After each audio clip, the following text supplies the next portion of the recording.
হরে কৃষ্ণ। আজকে বিজয়া একাদশী, সেই উপলক্ষে আজকে ভগবানের ভোগের থালি সাজিয়ে নিচ্ছি। আমি বাকুইট রান্না করেছি, সেটা একটা বাটিতে তুলে নিচ্ছি। এখন আমি এটা ভগবানের থালিতে দিয়ে দেবো। আর করেছি কুমড়ো আলু রসা করেছি,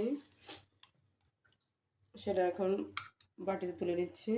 তার মধ্যে ধনেপাতাও দিয়েছি। এখন আমি ভগবানের থালিতে দিয়ে দেবো।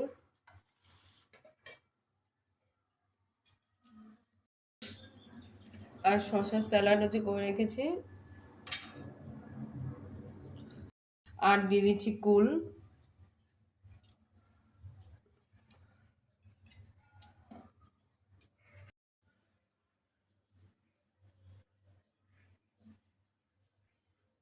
জল দিচ্ছি, তার মধ্যে তুলসী পাতা সবকিছু তুলসী পাতা দিয়েছি। এখন ভালো করে নিয়ে যাবো। হরে কৃষ্ণ।